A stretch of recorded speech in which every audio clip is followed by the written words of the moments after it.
Hello student, WhatsApp, welcome to my YouTube channel Rajat Garg classes. तो student, आज हम money part 2, macro economics का बहुत इंपॉर्टेंट टॉपिक है मनी, उसका आज हम पार्ट 2 लेकर आपके सामने आए हैं। तो समझते हैं, हाफ चैप्टर ऑलमोस्ट हमने करवा दिया था, आज जो बाकी का हाफ बच गया है वो हम खत्म करवाने वाले हैं। फर्स्ट ऑफ ऑल फटाफट चलते हैं डेफिनेशन ऑफ मनी की ओर। तो सबसे पहले बच्चे एक काम कीजिए, मैं हमेशा बोलता हूं, हर वीडियो में बोलता हूं आपसे कि एक पेन आपके पास होना चाहिए और एक नोटबुक आपके पास होनी चाहिए। और जो जो मैं आपको समझाता जाऊं, जो जो मैं आपको पढ़ाता जाऊं, उसके आप नोट्स बनाते जाइए।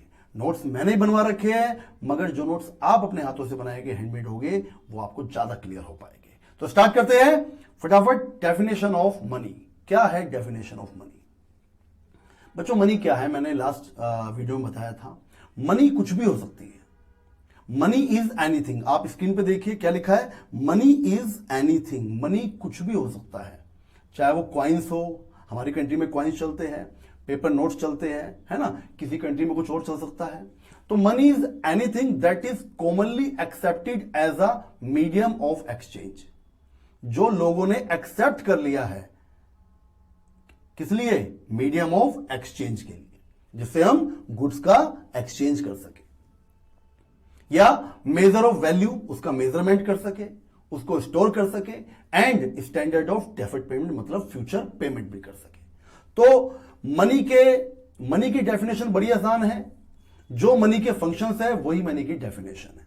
मनी कुछ भी हो सकती है जिसे लोगों ने एक्सेप्ट कर लिया और जो मीडियम ऑफ एक्सचेंज की तरह काम करे, आपकी वैल्यू को स्टोर कर ले, फ्यूचर पेमेंट भी कर दे और आपकी वैल्यू को मेजर भी कर दे, वो मनी है। ठीक है, तो आगे बढ़ते हैं, मनी से आगे बढ़ते हैं। अब हम मनी भी बच्चों दो टाइप की होती है स्टूडेंट्स, एक तो लीगल टेंडर और एक नॉन लीगल टेंडर मनी। तो आज हम पहले बात करेंगे लीगल टेंडर मनी, और ये भी दो तरह की होती है। तो चलते हैं लीगल टेंडर मनी की ओर। देखिए सर, लीगल टेंडर मनी क्या है? क्या लिखा है? Legal tender money is the money that is backed by law and refusal to accept will be punishable by law. मतलब जो मनी लीगली है, जिसे आपकी जो देश की अथॉरिटीज है, जिन्होंने उसको इशू कर दिया है। जैसे हमारे कंट्री में मनी कौन इशू करता है? हमारे कंट्री में मनी इशू करता है सेंट्रल बैंक, और क्वाइंस और 1 रुपये का नोट आप जानते हैं वो गवर्नमेंट ऑफ इंडिया की फाइनेंस मिनिस्ट्री इशू करती है। तो जो हमारी कंसर्न अथॉरिटीज है, इन्होंने जो मनी इशू कर दी एज अ मनी, चाहे वो क्वाइंस हो चाहे वो पेपर नोट्स हो, वो है लीगल टेंडर मनी, क्योंकि वो बाय लॉ मनी बन चुकी है। तो बड़ा आसान है, जितने भी हमारी कंट्री में क्वाइंस है या पेपर नोट्स है, जिन्हें कंसर्न अथॉरिटीज जो थी हमारी, आरबीआई हो गई, गवर्नमेंट हो गया, उन्होंने जो उसको इशू किया है, ठीक है ना, वो हमारी क्या है? लीगल टेंडर मनी है। इसके अलावा इसको कोई रिफ्यूज भी नहीं कर सकता एक्सेप्ट करने से।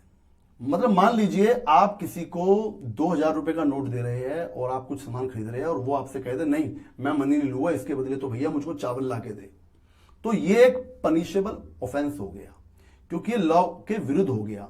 आप मनी को रिफ्यूज कर ही नहीं सकते। तो मनी में आपको दो बातें समझ में आ गई बच्चों। क्या समझ में आ गया? एक तो मनी जो इशू की गई है, वो जो हमारी अथॉरिटीज है उन्होंने इशू करी है, जिसमें सेंट्रल बैंक आ गया, जिसके अंदर आपका गवर्नमेंट आ गई, है ना, and no one can refuse, और कोई उसको रिफ्यूज नहीं कर सकता एक्सेप्ट करने से। वो है लीगल टेंडर मनी। सिंपल है। आप ये फिगर देख रहे होगे, इसमें आपको जितने भी कॉइन्स नजर आ रहे हैं, जितने भी नोट्स नजर आ रहे हैं, ये सारे के सारे लीगल टेंडर मनी है। क्यों? क्योंकि इसको इशू किसके द्वारा किया गया है? सेंट्रल बैंक द्वारा किया गया है या गवर्नमेंट ऑफ इंडिया द्वारा किया गया है। क्लियर है? अच्छा, इट इज, थर्ड पॉइंट देखिए, it is freely accepted as a medium of exchange. इससे आप क्या कर सकते हैं? इसको as a medium of exchange. अरे मनी बनी क्यों थी? आपको सोचिए, मनी बनाई क्यों थी हमने? दिक्कत क्या थी हमको? हमसे एक्सचेंज नहीं हो पा रहा था, गुड्स के बदले गुड्स एक्सचेंज करने में प्रॉब्लम आ रही थी। तो मनी ने क्या किया? मनी को लोगों ने फ्रीली एक्सेप्टेड कर लिया as a medium of exchange में। और इसमें क्या क्या आता है? अगर हम बात करें आरबीआई की, तो आरबीआई क्या क्या करता है? जितने भी पेपर नोट्स हैं, 1 रुपए के नोट को छोड़कर जितने भी पेपर नोट्स है वो सारे के सारे आरबीआई द्वारा पब्लिश किए जाते हैं, मतलब इशू किए जाते हैं, और इन सबको लीगल टेंडर मनी कहा जाता है। तो आपको समझ में आ गया होगा लीगल टेंडर मनी क्या है, एक तरह से लीगल है। नॉन लीगल टेंडर मनी क्या है? नॉन लीगल टेंडर मनी वो है जिसको सेंट्रल बैंक ने इशू नहीं किया है। ठीक है, जिसको सेंट्रल बैंक ने इशू नहीं किया है मगर कुछ इंस्टीट्यूशन ने उनको इशू किया है अपने कन्वीनियंट के लिए, अपनी सुविधा के लिए। क्या लिखा पढ़िए, non legal tender money is the money that is generally used by people, जो लोग एक्सेप्ट करते हैं, जो लोग यूज करते हैं, but there is no legal compulsion to accept it, मगर आपके पास ऊपर कोई लीगल कंपल्शन नहीं कि आपको एक्सेप्ट करना है। फॉर एग्जाम्पल बच्चों, आप किसी को कोई सामान देते हैं, अगर सेल करते हैं और वो उसके बदले आपको चेक काट के दे, तो चेक क्या है, नॉन लीगल टेंडर मनी है। चेक को एक्सेप्ट करना ना करना वो आपकी कंसेंट के ऊपर आधारित है। आप चेक को एक्सेप्ट करना चाहते हैं, बैंक चेक को, तो कीजिए, नहीं करना चाहते तो कोई आपको बाउंड नहीं कर सकता, कोई आपके ऊपर कोई केस नहीं दर्ज कर सकता, क्योंकि वो लीगल टेंडर नहीं है। मगर यही मनी के केस में ऐसा नहीं है, अगर आप नोट्स और सिक्कों को लेने से मना करेंगे तो ये एक ऑफेंस हो जाएगा, पनिशेबल ऑफेंस हो जाएगा आपका। तो नॉन लीगल टेंडर मनी क्या है, जनरली इसको हमारी बैंक वगैरह इशू करते हैं, इसमें आते हैं चेक्स आ जाते हैं, बैंक ड्राफ्ट आ जाते हैं, बिल ऑफ एक्सचेंज आ जाता है इसके अंदर, और भी कई चीज आ सकती है इसके अंदर। आपकी इंश्योरेंस प्रीमियम भी, जो इंश्योरेंस आपकी पॉलिसी है वो आ सकती है, फिक्स डिपॉजिट आ सकते हैं आपके, ठीक है ना, क्योंकि इनको गवर्नमेंट ने नहीं कहा है, इनको सेंट्रल बैंक ने नहीं कहा है ये मनी है, मगर लोग इसको यूज कर रहे हैं, बैंक और जनरल पब्लिक इनको एज अ मनी की तरह ट्रीट कर रहे हैं, यूज कर रहे हैं। मगर इसको आप किसी के ऊपर कंपल्शन नहीं है कि वो एक्सेप्ट करेगा, आपको क्लियर हो गया होगा। जनरली इसको इनको इशू कौन करता है, जनरली इसको इशू किया जाता है कमर्शियल बैंक के द्वारा, ज्यादातर तो कमर्शियल बैंक यूज करती है, चेक ड्राफ्ट बीआर वगैरह। It is non legal tender money, ये क्या है, नॉन लीगल टेंडर मनी है, किसको आप फोर्स नहीं कर सकते कि तू लेगा लेने पड़ेगा, तू ये चेक लेना पड़ेगा। अरे भाई क्यों लेना पड़ेगा, मन है तो लो, नहीं तो मत लो। इसमें क्या क्या आ गया, चेक्स आ गए, बैंक ड्राफ्ट आ गए, बिल ऑफ एक्सचेंज आ गए, या इसमें आप इंश्योरेंस पॉलिसी कह सकते हो, फिक्स डिपॉजिट, और कई सारी चीजें हैं जो इसमें आप ऐड कर सकते हो। ठीक है, आपको क्लियर हुआ होगा, आई होप। इसके बाद नेक्स्ट टॉपिक क्या है, नेक्स्ट टॉपिक है जो मैंने आपको अभी अभी बताया, लीगल टेंडर मनी। बच्चों वो भी दो तरह की है, एक तो लिमिटेड लीगल टेंडर और एक unlimited legal tender. Limited legal tender क्या है, लिमिटेड लीगल टेंडर मनी वो मनी है जिसको गवर्नमेंट ने कहा है एक लिमिट तक ही आप किसी को फोर्स कर सकते हो लेने के लिए। उस लिमिट से ऊपर अगर वो चाहे तो एक्सेप्ट करे, अगर वो ना चाहे तो एक्सेप्ट ना करे, मगर वो लीगल है। मगर एक लिमिट से ऊपर उसकी चलेगी, वो एक्सेप्ट करना चाहता है या नहीं करना चाहता। जैसे अगर मैं आपको इंडिया के बारे में बताऊं तो इंडिया में जितने भी कॉइन्स है, जितने भी कॉइन्स चल रहे हैं इंडिया के अंदर, वो है सारे लिमिटेड लीगल टेंडर मनी। क्यों? क्योंकि हमारा एक कॉइनेज बिल था, कॉइनेज एक्ट था जो 2011 में पास हुआ था। कॉइनेज एक्ट था वो 2011 में पास हुआ था। उसके अकॉर्डिंग आप ये जितने भी कॉइन्स है, 1 रुपए का, 2 रुपए का, 5 रुपए का, 10 रुपए का, आप किसी को मैक्सिमम 1000 रुपए तक लेने के लिए ही फोर्स कर सकते हैं। अगर आप 1000 रुपए से ऊपर दे रहे हो और वो मना कर दे तो आप उसको फोर्स नहीं कर सकते, ठीक है ना। हाँ, उसकी मर्जी है, 1000 रुपए से ऊपर दे रहे हो और वो लेना चाहे तो ले लेगा। भाई आप मुझे फीस पे कर रहे हो मान लो, और आपकी फीस है मान लो 3000 रुपीज, और आपने सिक्कों में लाके दे दी। अब ये 1000 रुपए से ऊपर है सिक्के। अब इन क्वाइंस को लेना ना लेना मेरी इच्छा पे डिपेंड है। अगर मैं लेना चाहूं तो ले लूंगा, मगर अगर मैं ना लेना चाहूं तो क्योंकि ये लिमिटेड लीगल टेंडर है तो आप मुझे उसके लिए फोर्स नहीं कर सकते। यह है लिमिटेड लीगल टेंडर मनी। अगला है अनलिमिटेड लीगल टेंडर मनी। बच्चों इसके अलावा जितने भी मैंने आपको कॉइन्स बताए, इसके अलावा जो आपके पेपर नोट्स हो गए है ना, जितने पेपर नोट्स हो गए, ये सारे क्या है, अनलिमिटेड लीगल टेंडर मनी है। ये आप किसी को भी किसी भी लिमिट तक पे कर सकते हैं, और एक्सेप्ट करना के लिए वो फोर्स रहेगा, उसको वो एक्सेप्ट करने पड़ेंगे। अगर वो एक्सेप्ट नहीं करेगा तो ये भी एक पनिशेबल ऑफेंस हो गया बाय लॉ। तो समझ में आया लीगल टेंडर क्या है, नॉन लीगल क्या है, लिमिटेड लीगल टेंडर क्या है, और अनलिमिटेड लीगल टेंडर क्या है। तो आप देख रहे हैं ये सारे कॉइन्स, ये सारे आ गए लिमिटेड के अंदर, क्योंकि इनको आप 1000 रुपए तक ही देने के लिए किसी को फोर्स कर सकते हैं, और एक्सेप्ट करना ना करना उसके ऊपर है, 1000 रुपए से ऊपर वो चाहे तो एक्सेप्ट करे, चाहे तो ना करे। ऐसा नहीं वो नहीं करेगा, करना चाहे कर लेगा। और ये कॉइनेज एक्ट 2011 में हुआ था। और ये जितने आपको पेपर नोट्स नजर आ रहे हैं, ये सारे हैं अनलिमिटेड लीगल टेंडर। इसमें आप किसी को कितनी भी बड़ी रकम की पेमेंट दे सकते हैं, उसको वो एक्सेप्ट करनी ही पड़ेगी बाय लॉ। ठीक है, आई होप आपको क्लियर हुआ होगा कि लिमिटेड लीगल टेंडर क्या है और अनलिमिटेड लीगल टेंडर क्या है। बढ़ते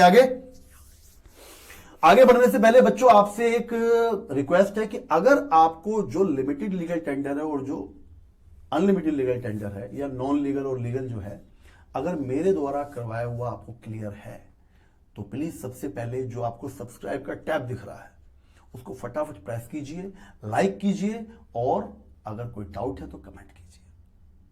तो बच्चों आपसे आगे बढ़ने पर आपसे एक क्वेश्चन है, पहले उस क्वेश्चन का आंसर मुझे कमेंट में जरूर दें।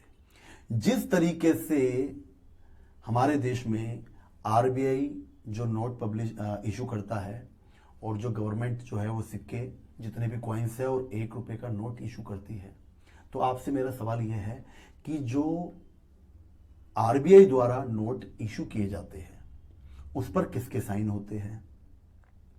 ठीक है, और जो ₹1 का नोट फाइनेंस मिनिस्ट्री द्वारा किया जाता है उस पर किसके साइन होते हैं? तो फटाफट मुझे आप सबसे पहले सोचिए और कमेंट कीजिए, फिर आगे बढ़ते हैं। अगला टॉपिक है मनी सप्लाई। क्या है मनी सप्लाई? नाम में छुपा हुआ है मनी सप्लाई। भाई मनी सप्लाई बड़ा आसान है आपकी 12th क्लास के हिसाब से। वैसे तो मनी सप्लाई बहुत वास्ट कॉन्सेप्ट है, बड़ा कॉन्सेप्ट है, मगर according to 12th class money supply एक छोटा सा कॉन्सेप्ट है। मनी सप्लाई में क्या आता है? मनी सप्लाई में आते हैं जो टोटल अमाउंट ऑफ मनी है जो सर्कुलेशन में है। आपकी कंट्री में जितना भी total amount of money circulation में है at a particular point of time, ध्यान रखना पॉइंट ऑफ टाइम, एक पर्टिकुलर पॉइंट ऑफ टाइम पर, मतलब आपके इकोनॉमी में जितना भी धन, जितनी भी मनी सर्कुलेशन में है उसका जो टोटल अमाउंट है वो है मनी सप्लाई। अब 12th में उसमें केवल आपके कोर्स में 2 चीजों को लिया गया है, एक तो currency with the public and demand deposit in the bank. तो मनी सप्लाई में क्या क्या आएगा? मनी सप्लाई में आएगा एक तो करेंसी विद द पब्लिक, जो पब्लिक के पास करेंसी है वो, और एक demand deposit of commercial bank, जो कमर्शियल बैंक में आपने डिमांड डिपॉजिट, मतलब जो आपके घर में पैसे पड़े हैं, जो आपके घर में मनी है, जो आपकी जेब में मनी है, वो तो हो गई करेंसी। और जो आपने अपने बैंक अकाउंटों में पैसे जमा करवा रखे हैं, कौन से? Demand deposit. डिमांड डिपॉजिट में 2 ही मनी आएगी, एक तो करंट सेविंग और एक तो करंट डिपॉजिट और एक सेविंग डिपॉजिट। समझ गए मेरी बात? तो जो आपके पास कैश इन हैंड है, जो आपके पास पैसा है, जो आपके घर में है, करेंसी है, प्लस जो आपका पैसा बैंकों में है as a current deposit and as a saving deposit, तो उन सबको मिला के बन जाएगी मनी सप्लाई। तो दोबारा से पढ़ते हैं, मनी सप्लाई क्या है? Money supply is the total amount of money, जो टोटल मनी है जिसमें क्या आता है? Currency and deposit money present in the economy at a particular point of time. एक पर्टिकुलर पॉइंट ऑफ टाइम, ये बड़ा ध्यान रखना, एक पर्टिकुलर पॉइंट ऑफ टाइम पे जो हमने मेजरमेंट की है वो है मनी सप्लाई। अच्छा, क्योंकि ये पर्टिकुलर पॉइंट ऑफ टाइम पे है बच्चों, ये बात ध्यान रखना मेरी बात, क्योंकि ये पर्टिकुलर पॉइंट ऑफ टाइम पे है तो मैंने आपको बताया होगा जो चीज, जो भी क्वांटिटी पॉइंट ऑफ टाइम पे मेजर की जाती है वो होती है स्टॉक कॉन्सेप्ट, और जो चीज पीरियड ऑफ टाइम पे मेजर की जाती है वो होती है फ्लो कॉन्सेप्ट। तो कोई आपसे पूछे मनी क्या है, मनी स्टॉक है या फ्लो है, तो आप क्या बोलेंगे? Money is a stock concept. Why? क्यों है भाई ये स्टॉक कॉन्सेप्ट? क्योंकि इसको हम एक पर्टिकुलर पॉइंट ऑफ टाइम पे मेजर कर रहे हैं। तो आई होप आपको समझ में आ गया होगा मनी सप्लाई क्या है। अब हमारे जो कोर्स में मनी सप्लाई है वो है M1, और M1 में क्या क्या इंक्लूड होता है? इसके बेसिकली 4 मेजरमेंट होते हैं, M1, M2, M3, M4। तो हमें केवल M1 पे ध्यान देना है, हमें और किसी पे ध्यान नहीं देना। M1 में 3 चीजें शामिल होती है, C plus DD plus OD। C माने currency with the public, DD माने डिमांड डिपॉजिट्स, एंड OD माने अदर डिपॉजिट ऑफ RBI। अब आप कहोगे सर ये क्या मतलब है इसका, ये तीनों चीज क्या है? तो 2 तो मैं आपको बता चुका हूं, दोबारा बता देता हूं। M1 में क्या क्या आया? C माने करेंसी विद द पब्लिक, जो लोगों के पास करेंसी है, जो मैंने डेफिनेशन में बताया था आपको। DD डिमांड डिपॉजिट, जो लोगों के पैसे demand deposit as a demand deposit बैंकों में है। डिमांड डिपॉजिट क्यों बोला जाता है? क्योंकि जब आप डिमांड करेंगे, आप जब भी अपना चेक इशू करेंगे तो चेक के थ्रू इस पैसे को आप निकाल सकते हैं। और ये पैसा दो ही तरह का है। एक तो करंट डिपॉजिट जो आपकी है, जो करंट अकाउंटों में होती है, और एक सेविंग डिपॉजिट जो सेविंग अकाउंट में होती है। आप सब बच्चों का जनरली करंट अकाउंट हो, आप सब बच्चों का जनरली सेविंग अकाउंट होगा। करंट अकाउंट बेसिकली जो बिजनेसमैन होते हैं वो ओपन करते हैं। मगर ये दोनों ही पैसे, चाहे करंट अकाउंट में हो चाहे सेविंग अकाउंट में हो, दोनों ही चेकेबल डिपॉजिट है, मतलब चेक के थ्रू आप इसको विड्रॉल कर सकते हैं। ठीक है। अच्छा, एक बात और, ये जो M1 कॉन्सेप्ट है इसको अब नैरो कॉन्सेप्ट भी कह सकते हैं, नैरो, क्योंकि बेसिकली 4 कॉन्सेप्ट है मनी सप्लाई को मेजरमेंट करने के। हम M1 पढ़ रहे हैं, सबसे छोटा कॉन्सेप्ट, तो ये एक नैरो कॉन्सेप्ट भी है, ये भी ध्यान रखना। ये भी मैंने एक बार 1 मार्क का क्वेश्चन इसके ऊपर देखा था। तो M1 में क्या क्या है, दोबारा से पढ़ते हैं। सी माने करेंसी विद द पब्लिक, जिसमें नोट्स आएंगे और कॉइन्स आएंगे, ये जिसमें नोट्स आएंगे और सारे सिक्के आएंगे। डीडी माने डिमांड डिपॉजिट, जो आपने बैंकों में डिमांड डिपॉजिट करी है और जिसके अंदर सेविंग अकाउंट की डिपॉजिट भी आएगी और करंट अकाउंट की डिपॉजिट भी आएगी। क्यों? क्योंकि वो चेक के थ्रू आप जब मर्जी डिमांड करें आप विड्रॉल कर सकते हैं। एक चीज और लिखिए, एक्सक्लूडिंग इंटर बैंक डिपॉजिट, जो बैंकों ने बैंकों में डिपॉजिट किया है वो डिमांड डिपॉजिट नहीं माना गया है यहां पर, ठीक है ना, उसको इंक्लूड नहीं करेंगे। तो 2 चीज हो गई, सी हो गया, डीडी हो गया। ओडी क्या है, आपके दिमाग में आ रहा होगा, what do you mean by OD? OD means other deposit of RBI. अब ये क्या है, तो देखो आरबीआई में बहुत सारे इंस्टीट्यूशन का पैसा जमा होता है, मगर आपको क्या ध्यान रखना है, आपकी गवर्नमेंट का जो पैसा आरबीआई में जमा है, बच्चों ध्यान रखना, आपकी गवर्नमेंट और प्लस आपके जो कमर्शियल बैंक है उनका जो पैसा जमा है बैंकों में, आरबीआई में, उसको हम ओडी में नहीं लेंगे, ध्यान रखना, उसको हम ओडी में डिपॉजिट नहीं करेंगे, इंक्लूड नहीं करेंगे। आप कहोगे क्यों नहीं करोगे सर, जब लिख दिया अदर डिपॉजिट ऑफ आरबीआई? भाई इसलिए नहीं करेंगे, यहां पे हमें किसी भी मनी क्रिएटर के पैसे को शामिल नहीं करना। गवर्नमेंट कौन है, आप सोचिए जरा, आपके देश की गवर्नमेंट कौन है? आपके देश की गवर्नमेंट एक मनी क्रिएटर है, जो मनी को क्रिएट करती है, मनी को इश्यू करती है। बताया मैंने, 1 रुपए का नोट और सारे सिक्के, है ना। और कमर्शियल बैंक कौन है? कमर्शियल बैंक भी मनी क्रिएट करता है, क्रेडिट क्रिएशन के थ्रू करता है ना। तो जो आरबीआई में, जो आपके सेंट्रल बैंक में गवर्नमेंट का पैसा जमा है और कमर्शियल बैंक का जमा है, वो मनी क्रिएटर्स का पैसा जमा है। यहां मनी क्रिएटर्स के पैसे को नहीं हमें इंक्लूड करना, बल्कि मनी यूजिंग सेक्टर के पैसे को हमें यूज करना होता है। तो आपके देश की, आपकी इकोनॉमी की जो गवर्नमेंट है और जो कमर्शियल बैंक है, उनके पैसों को हटा दीजिए। उसके अलावा आरबीआई के पास किसके पैसे हैं? उसके अलावा आरबीआई के पास पैसे हो सकते हैं सेमी गवर्नमेंट फाइनेंशियल इंस्टीट्यूशंस के, जिसमें आईडीबीआई, आईएफसीआई आता है। सेमी गवर्नमेंट, आधा गवर्नमेंट आधा प्राइवेट, उनका चलेगा। फॉरेन सेंट्रल बैंक, विदेशी जो बैंक है उनका पैसा जमा हो सकता है, या उनकी गवर्नमेंट्स का पैसा जमा हो सकता है, या इंटरनेशनल ऑर्गेनाइजेशंस जैसे आईएमएफ, वर्ल्ड बैंक आपने सुना होगा, इनका पैसा जमा हो सकता है। तो अपनी इकोनॉमी की, अपनी कंट्री की गवर्नमेंट और कमर्शियल बैंक के पैसे जो आरबीआई में, उनको इंक्लूड ना करके जो विदेशी, जो फॉरेन कंट्रीज हैं, उनके सेंट्रल बैंक्स हैं, उनकी गवर्नमेंट है, या जो इंटरनेशनल ऑर्गेनाइजेशंस हैं, आईएमएफ, वर्ल्ड बैंक, या जो सेमी गवर्नमेंट जो है इंस्टीट्यूशंस है, उनका पैसा भी इसमें शामिल किया जा सकता है। यह है अदर डिपॉजिट। इन तीनों को मिला देंगे तो बन जाएगा मनी सप्लाई। समझ गए? 12th क्लास का यही मनी सप्लाई का टॉपिक था। अब हम चलते हैं नेक्स्ट टॉपिक की ओर। नेक्स्ट टॉपिक है high power money. High power money क्या भाई? देखो नाम में लिखा हाई पावर, नाम पे जाइए आप, हाई पावर मनी, जिसके पास ज्यादा पावर हो। अब मनी के पास कौन सी पावर है सर? किसी इकोनॉमी के अंदर मनी के पास कौन सी पावर है? किसी इकोनॉमी में उस मनी को हम हाई पावर मनी कहेंगे जो कंट्री के मॉनेटरी बेस को इफेक्ट कर सके। क्या बोला मैंने? जो किसी भी कंट्री के मॉनेटरी बेस को इफेक्ट कर दे। आप कहोगे ये क्या मतलब है? तो देखो पढ़ते हैं जरा, लिखा है high power money is the sum of commercial bank reserve. इसमें एक तो कमर्शियल बैंक के रिजर्व को लिया गया है, आरआर, और एक करेंसी एंड नोट्स, जो नोट्स और कॉइन्स है विद द पब्लिक, जो लोगों पे करेंसी है। अब आप कहेंगे सर ये हाई पावर मनी कैसे है? इन दो चीजों को ही, करेंसी और आरआर को ही, कमर्शियल बैंक के रिजर्व्स और जो जनता पे करेंसी है, पब्लिक पे करेंसी है, इनको ही क्यों आपने हाई पावर मनी माना? क्वेश्चन तो ये है ना। तो इसका आंसर ये है बच्चों, कि ये जो डिपॉजिट्स है, ये डिपॉजिट्स पूरे के पूरे मॉनेटरी बेस को इफेक्ट कर सकते हैं। कैसे? एक तो इन्हीं डिपॉजिट पे देश की क्रिएशन ऑफ मनी, देखो लिखा भी हुआ है, expansion of the bank deposit and creation of money.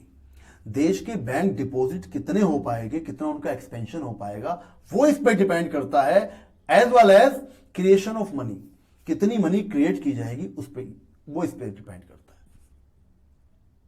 मतलब ये एक तरह का मॉनेटरी बेस है जिसको आरबीआई ने क्रिएट किया है, लिखा ना, monetary base created by RBI. भाई जितना ज्यादा मॉनेटरी बेस इन्हीं चीजों पे डिपेंड करता है, करेंसी और जो आपका बैंकों का रिजर्व है, ठीक है ना, और ये आरबीआई ने फिक्स किया है। तो आप अभी ध्यान से देखिए तो आपको नजर आएगा, एक तो हाई पावर मनी और एक मनी सप्लाई में अंतर क्या है। भाई मनी सप्लाई के अंदर हमने लिया था C plus D D plus OD, where high power money में लिया हमने C plus R R. Currency दोनों में है, मगर यहां पे डीडी और ओडी था, उसकी जगह आ गया बैंक रिजर्व्स आ गए। ये एक चेंजेस है, ये एक अंतर है दोनों के अंदर। वो सप्लाई की बात कर रहा था, ये मॉनेटरी बेस के बारे में बात कर रहा है। तो ये है आपकी हाई पावर मनी, ठीक है बच्चों। तो स्टूडेंट्स, ये था आपका मनी चैप्टर। आई होप मैंने पूरी कोशिश करी है कि आपको मैं सही तरीके से समझा पाऊं, कम टाइम में ज्यादा इंफॉर्मेशन दे सकूं। अगर मैं इस चीज में कामयाब हुआ हूं तो प्लीज कमेंट में मुझे आप जरूर बताएं। और जो एक क्वेश्चन आपसे पूछा था कि जो आरबीआई द्वारा इशू किए गए नोट्स हैं उस पर किसके सिग्नेचर होते हैं, और जो फाइनेंस मिनिस्ट्री द्वारा 1 रुपये का नोट है उस पर किसके सिग्नेचर होते हैं, ये आप मुझे बताइए। होते भी है नहीं होते, होते भी है नहीं होते, ये सब चीज आप मुझे कमेंट में कीजिए। देखते हैं, मैं सबका रिप्लाई करूंगा और नेक्स्ट चैप्टर के साथ जल्दी ही हम आपके सामने आएंगे। तब तक के लिए धन्यवाद, bye bye, okay, take care, मिलते हैं बाद में।